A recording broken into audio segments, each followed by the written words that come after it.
अस्सलाम वालेकुम एवरीवन। आज का जो हमारा टॉपिक है वो है arrays in C plus plus. ठीक है, अरेज बेसिकली क्या होता है? Collection of one kind of element. ठीक है, मतलब ये कि one kind of element which belongs to a particular data type. मतलब ये कि अगर आपने एक यूज़र से इनपुट कराना है कोई नंबर या कोई इंटीजर आपने इनपुट कराना है और वो आप चाहते हैं कि 2 बार वो एंटर करे नंबर, तो तब तो ठीक होता है कि आप 2 दफ़ा वेरिएबल नेम डिक्लेयर करते हैं, int X and int Y, वो एंटर कर देता है। लेकिन कभी कभार ऐसे होता है कि यूज़र को आपको ज़्यादा वैल्यूज़ एंटर करानी पड़ती हैं, मे बी 100, 200, 50, 15, 20। तो वो जो है तब 20-20 बार ये लिखना और डिक्लेयर करना, डेटा टाइप और वेरिएबल के नाम सेलेक्ट करना, तो एक मुश्किल काम है। तो अगर हमें यूज़र से जो है वो मल्टीपल टाइम्स एंटर करवाना हो कोई नंबर, या ख़ुद हमें एक ही डेटा टाइप के मल्टीपल नंबर्स जो हैं वो एंटर करने हो, तो उसके लिए हम अरेज यूज़ करते हैं। ठीक है, अरेज का पहले सिंटेक्स देख लेते हैं। वो है डेटा टाइप, वेरिएबल नेम, आगे स्क्वायर ब्रैकेट्स में साइज, एंड देन आगे कर्ली ब्रेसेस के अंदर जो एलिमेंट्स होंगे वो लिखने हैं। अब डेटा टाइप क्या होती है? जो भी आप एलिमेंट्स एंटर कर रहे हैं उनकी क्या डेटा टाइप है, क्या इंटीजर हैं, कैरेक्टर हैं, या व्हाटएवर। ठीक है, यहाँ पे आपने जिस तरह कैरेक्टर लिख दिया। अब वेरिएबल नेम आप एरे रख सकते हैं, कुछ भी रख सकते हैं। यहाँ स्क्वायर ब्रैकेट्स में आपने साइज डाल दिया और यहाँ पे आपने एलिमेंट्स डालने हैं जो आपने स्टोर करने हैं अरे में। अब इस तरह अगर हम इस अरे में फॉर एग्जांपल हमें 7 एलिमेंट्स ऐड करने हैं, तो हम कैसे करेंगे? हम पहले तो यहाँ पे लिखेंगे साइज और यहाँ पे हम 7 एलिमेंट्स लिखेंगे। हर एलिमेंट के बीच में कॉमा होगा।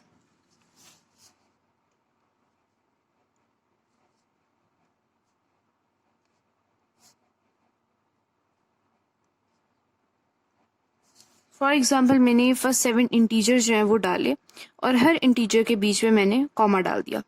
ठीक हो गया, ये अब हमारी एक इंटीजर अरे बन गई ऑफ साइज 7। अब इसी तरह कैरेक्टर अरे, फॉर एग्जाम्पल इसका साइज है 5। ठीक है, और इसमें अब हमने कैरेक्टर डालने हैं।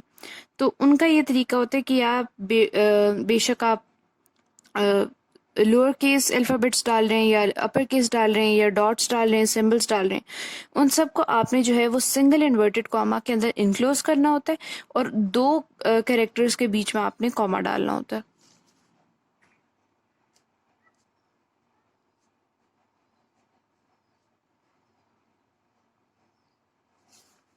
अब जिस तरह यहाँ पे मैंने ABCDE लिखे, हर कैरेक्टर को inverted commas, single inverted commas के अंदर इनक्लोज किया और बीच में 2 कैरेक्टर्स के बीच में कॉमा यूज किया।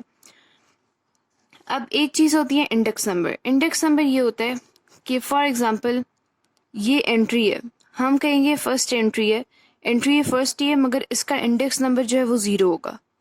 अगर इन एंट्रीज को हम एक इस फॉर्म में लिखें तो ये ऐसे बनेगा 5, 6 एंड 7।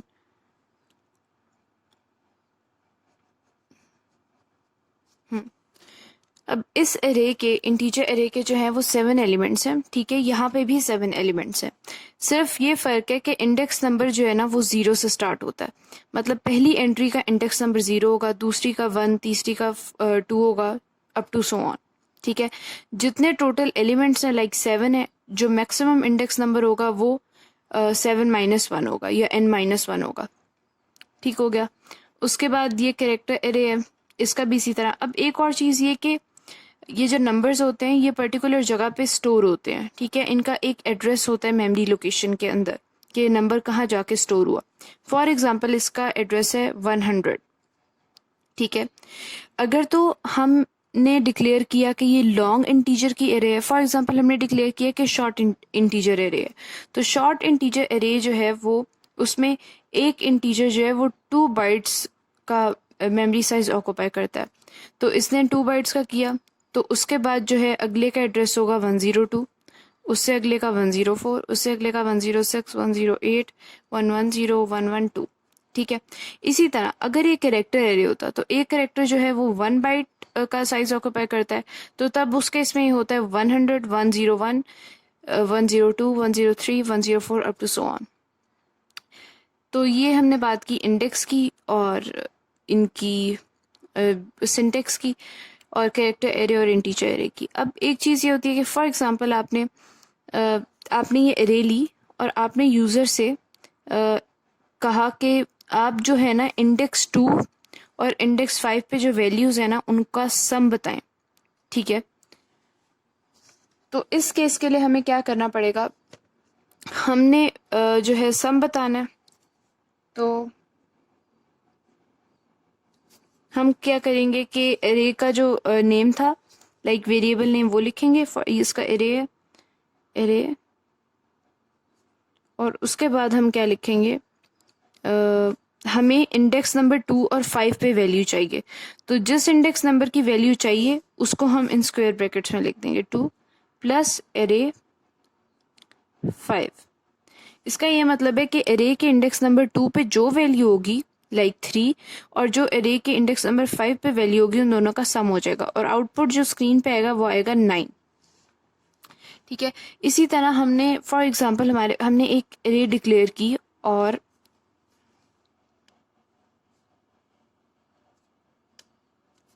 एरे का साइज था 3, ठीक है, और हम चाहते हैं कि यूज़र जो है वो ना 0 इंडेक्स नंबर पे और 2 इंडेक्स नंबर पे वैल्यू एंटर करे।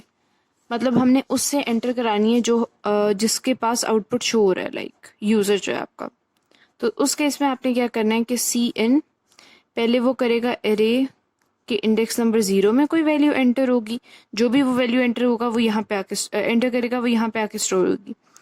फिर वो एरे के सेकंड इंडेक्स पे वैल्यू एंटर करेगा, जो वैल्यू एंटर करेगा वो यहाँ पे आके स्टोर हो जाएगी।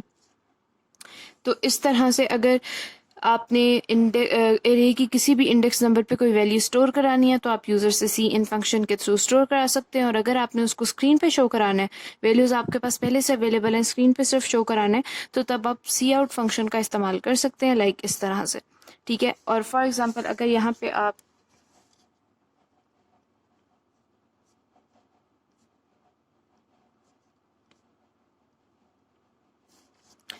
इस तरह लिखेंगे और एरे हमारी ये है, तो इसके 5th इंडेक्स नंबर पे 6 वैल्यू है, तो जो आउटपुट आएगा आंसर वो 6 होगा।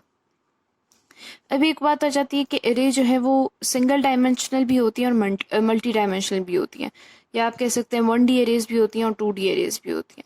1D एरेज जो है वो यही होती हैं जिनमें सिर्फ जो है वो एक सबस्क्रिप्ट यूज़ होता है, और जो 2D एरे होती हैं उनमें हम 2 यूज़ करते हैं। फॉर एग्जाम्पल 2D एरे में वेरिएबल नेम हमारे पास इंटीजर एरे है और उसके अंदर यहाँ पे इस तरह है, और ये बेसिकली मैट्रिक्स की फॉर्म होती है। लाइक जो पहला साइज है हमारा वो रोज के नंबर को इंडिकेट कर रहा होता है और जो दूसरा साइज है वो कॉलम्स के नंबर को इंडिकेट कर रहा होता है।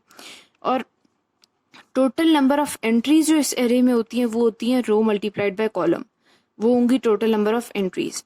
इसमें अगर 7 साइज है तो 7 एंट्रीज होंगी। इसमें अगर रो का अलहदा आपने नंबर डाला है, कॉलम का अलहदा डाला है, तो जो टोटल नंबर ऑफ एंट्रीज होंगी वो R/C होंगी। फॉर एग्जांपल हम ले लेते हैं इंटीजर एरे, हम रो का साइज डाल देते हैं 3 और इसका हम डाल देते हैं 2।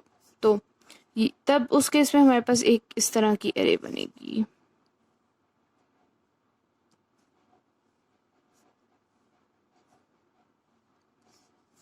कि 3 रोज है, 1 2 3 और यहाँ पे 1 2 2 कॉलम्स हैं। अब यहाँ पे कोई भी नंबर स्टोर हो सकता है, लाइक 0 1 2 3 4 5 6, और यहाँ पे जो है बेसिकली इंडेक्स नंबर है तो इसको हमने 0 से स्टार्ट करना था, 1 2 0 एंड 1, ठीक हो गया। 6 हमारे पास एंट्रीज आ गई। और फॉर एग्जांपल यहाँ पे अब आपको ये एंट्री जो है वो आउटपुट करानी है, तो उसके लिए हम क्या लिखेंगे, हाँ जी, फॉर एग्जांपल आपको ये एंट्री जो है ये एंट्री आउटपुट करानी है, तो उसके लिए हम सबसे पहले तो हम देखेंगे कि उसकी रो का इंडेक्स नंबर क्या है, 1 है, तो एरे नेम लिखेंगे। उसके बाद रो का इंडेक्स नंबर 1 और कॉलम का इंडेक्स नंबर क्या है, 1, तो यहाँ पे ये लिख देंगे, ठीक है। अगर आपको 1 कराना है तो आप क्या करेंगे, रो का इंडेक्स नंबर 1 है और कॉलम का इंडेक्स नंबर 0 है, तो आपके पास ये एंट्री जो है वो आउटपुट में आ जाएगी। इसी तरह अगर आपने सी इन कराना है तो आप यहाँ पे सी इन की जगह सी आउट की जगह सी इन फंक्शन लगा देंगे, ब्रैकेट्स को अपोजिट कर देंगे। तो अब जो है मैं आपको डेव C++ पे प्रोग्राम करके दिखाती हूँ और आई होप उसको देख के आपकी अंडरस्टैंडिंग और क्लियर हो जाएगी।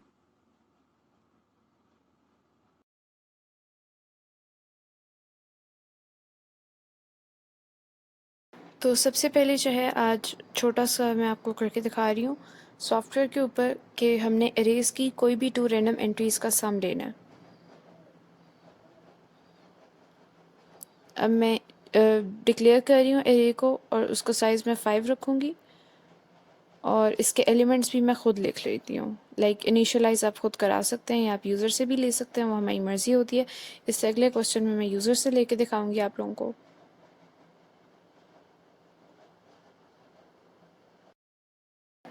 अब मैं चाहती हूँ कि इसके इंडेक्स नंबर 1 और इंडेक्स नंबर 2 पे जो वैल्यू है वो ऐड अप हो जाए। अब इस तरह पहले इंडेक्स यानी इंडेक्स नंबर 0 पे 2 है, इंडेक्स नंबर 1 पे 3 है और इंडेक्स नंबर 2 पे 4 है। तो हमारे पास जो सम है वो आना चाहिए 7। अब मैंने सी आउट कर दिया, लाइक सम जो है ना बाद में प्रिंट हो जाएगा आउटपुट में। अब हम इसको कंपाइल और रन कर रहे हैं सेव करके।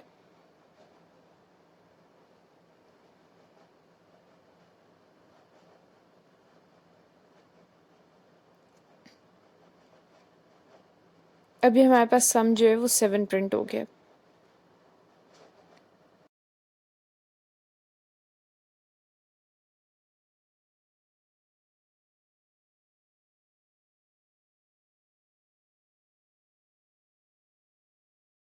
अब इसके बाद जो हम क्वेश्चन करेंगे उसमें सिर्फ ये है कि हमने जो है यूज़र से इनपुट करानी है एरे के अंदर वैल्यू।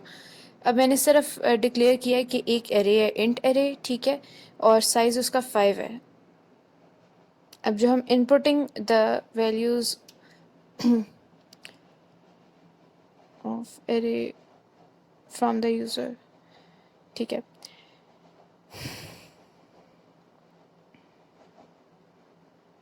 अब इसके बाद इनपुट करने का ये तरीका है कि मैंने जो है वो फॉर लूप लगानी है पहले, ठीक है। फॉर लूप इसलिए लगानी है क्योंकि मुझे 5 दफ़ा इनपुट करना है। तो बजाय इसके कि मैं बार बार 5 दफ़ा सीन लिखूँ, मैं एक लूप लगा दूँगी, ठीक है, जो 5 टाइम्स रन होगी। और इंडेक्स नंबर को मैंने एक वेरिएबल से डिक्लेयर कर दिया आई। लाइक इंडेक्स नंबर जो है वो चेंज होगा। आई मैंने 0 से स्टार्ट किया और लेस देन 5 पे एंड किया, मतलब इक्वल टू 4 भी आप कर सकते हैं। तो 0 से 4 तक जो है 5 टाइम्स लूप रन होगी और 5 टाइम्स जो है वो यूज़र जो है वो आपका एंटर करेगा वैल्यू। अब इसके बाद मैं आउटपुट के लिए एक और फॉर लूप लगा रही हूँ ताकि जिससे 5 टाइम्स हमारे पास हमारे पास 5 एंट्रीज़ हैं, तो मैं चाहती हूँ कि 5 एंट्रीज़ जो हैं वो आउटपुट में भी हमें शो हों in the form of array. अब मैं सिंपली सी आउट फंक्शन यूज़ कर रही हूँ और एरे आई लिख रही हूँ, ठीक है। लाइक जो वैल्यूज़ पहले एंटर हुई थी वो स्टोर हो गई और अब वो दोबारा आउटपुट में आ रही हैं।